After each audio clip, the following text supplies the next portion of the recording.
Send the robot first planetary reconnaissance, radiation, atmospheric chemistry, oxygen, carbon dioxide, toxic compounds, dust, temperature, pressure, water, soil, and regolith, microbial hazards, terrain, weather, energy resources, autonomous exploration, sensor fusion, and the wizard's discovery that before humans build a hospital on another world, somebody should probably check whether the world is trying to kill them.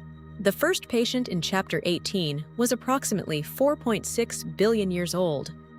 It weighed more than 6 sextillion tons. Its surface temperature varied wildly. It had never filled out an insurance form, and it refused to answer Grace's questions. Grace stared at the planetary map. "Wizard, yes? You told me the next patient was a world, figuratively. I asked Mars where it hurts, and it has not responded." Dizzy looked up from the rover chassis. "Give it time, long communication delay." Grace rotated toward him. "That is not how planets communicate.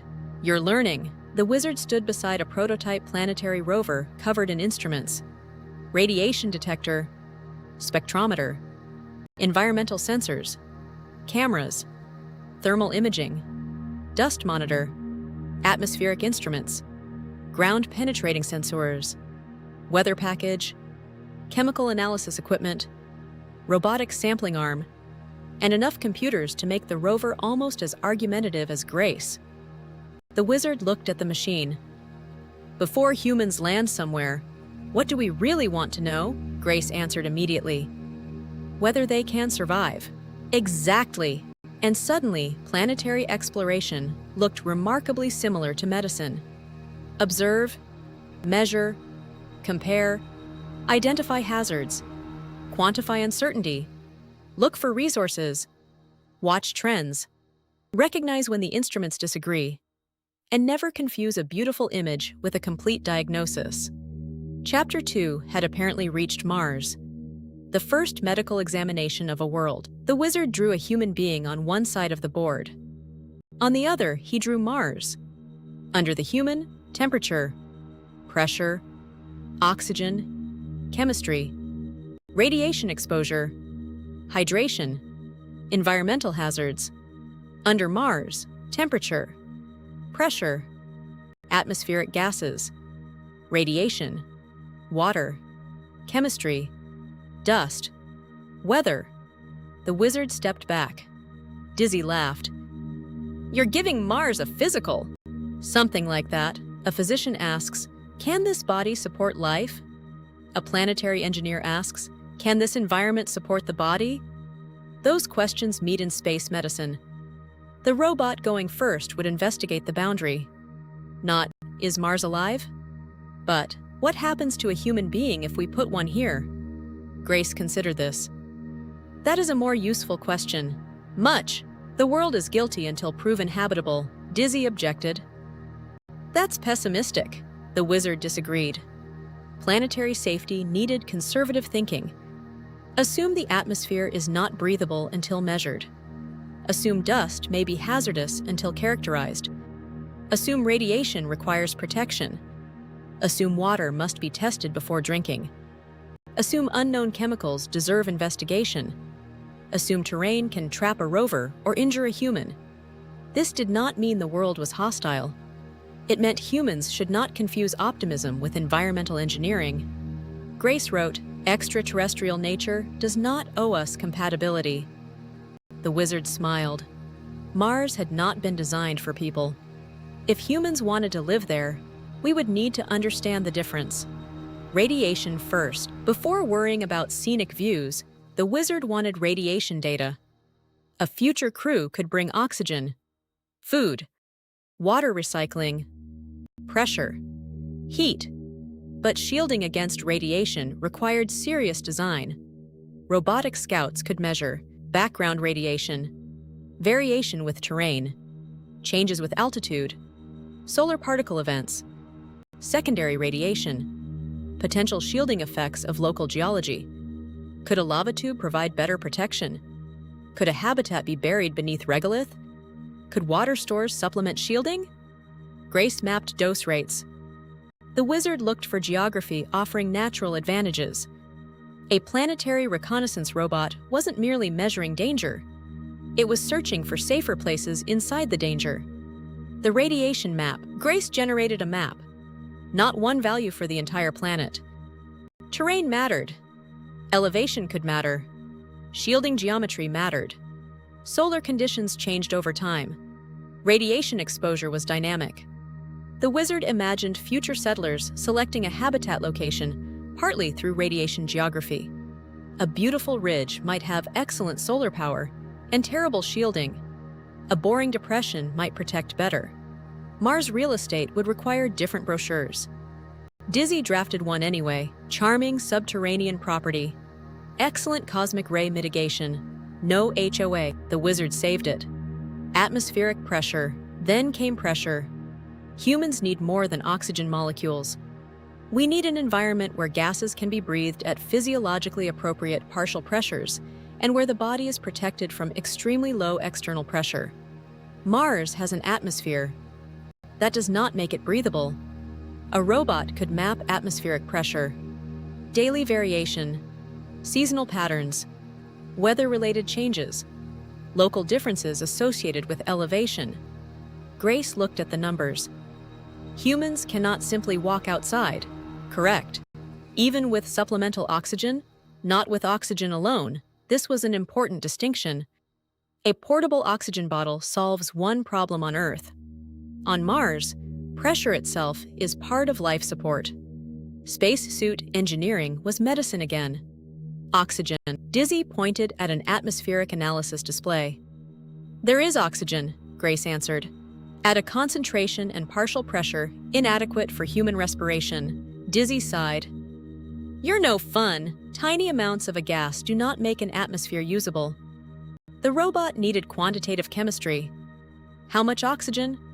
How much carbon dioxide? Nitrogen? Argon? Trace gases?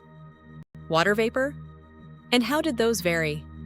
The wizard wrote, detected usable. They had learned the same lesson with biomedical molecules. Presence did not establish adequacy.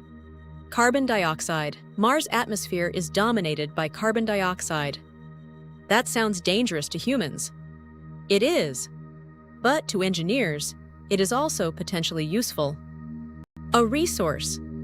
Could carbon dioxide support production of oxygen? Fuel? Industrial chemistry?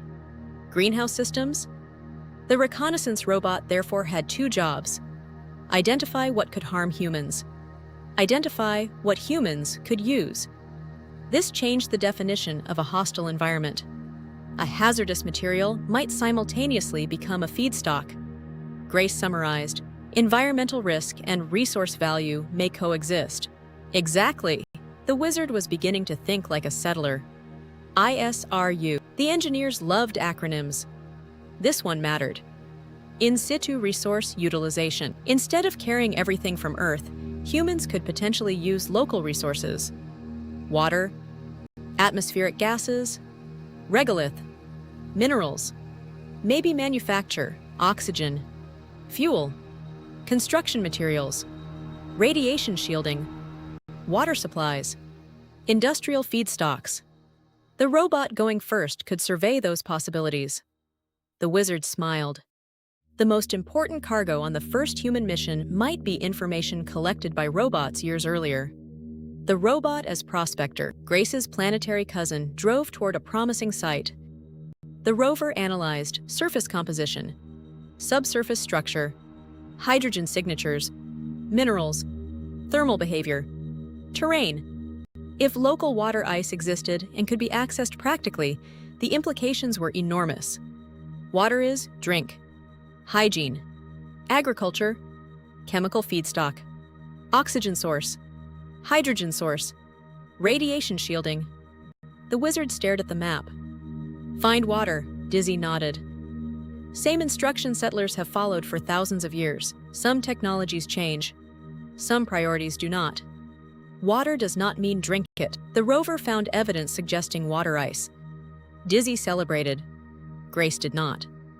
What contaminants are present? Dizzy stopped. Right. Extraterrestrial water would need characterization. Dissolved minerals, potential toxic compounds, particulates, unknown contaminants, microbial considerations depending on context, and planetary protection questions. The presence of water did not mean humans could melt it and fill a glass.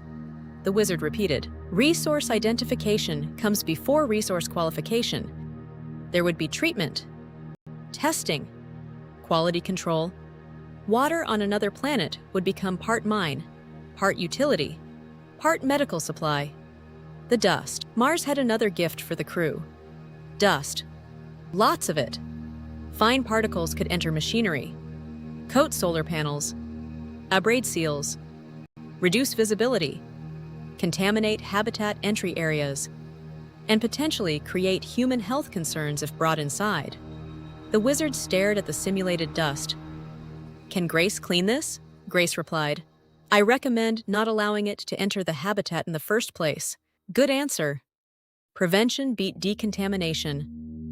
Dust as a medical problem. Planetary dust needed characterization. Particle size, shape, chemical composition, electrostatic behavior, potential reactivity, toxic constituents, human inhalation exposure inside habitats, skin and eye contact.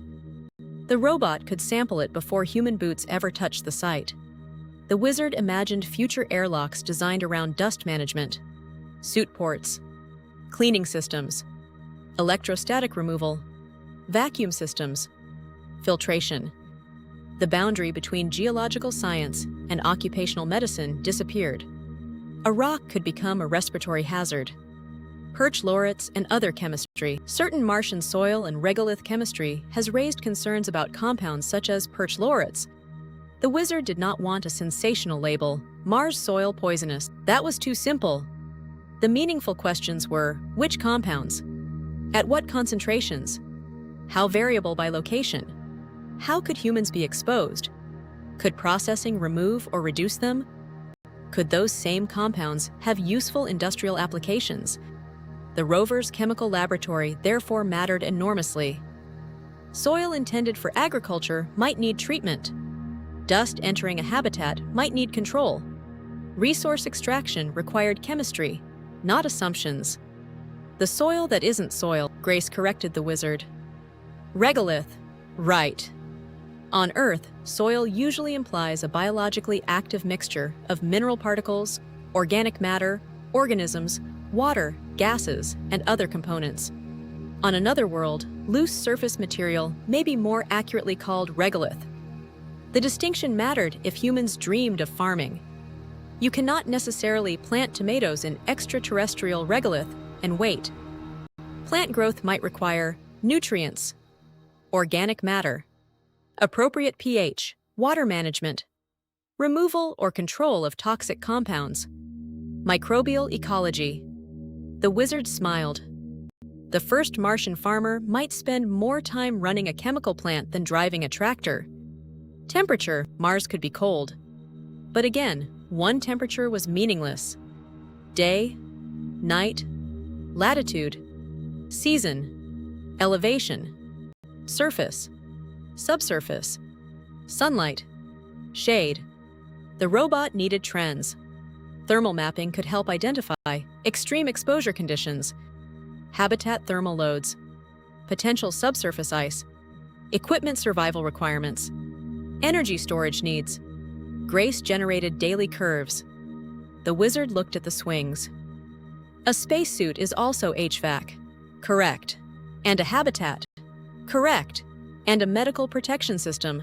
Correct. Apparently everything in space eventually became medicine. Thermal cycling. The wizard then thought about machinery. Heating. Cooling. Heating. Cooling. Materials expand and contract. Seals age. Electronics experience stress. Batteries hate certain temperature extremes. A reconnaissance robot could learn not merely what humans would experience, but what their equipment would endure. A settlement's medical system is worthless if its sensors fail every night because someone forgot thermal cycling. The wizard wrote, Habitability includes machine survival. Humans would depend on machines far more intensely off Earth. The machines had to survive the environment too.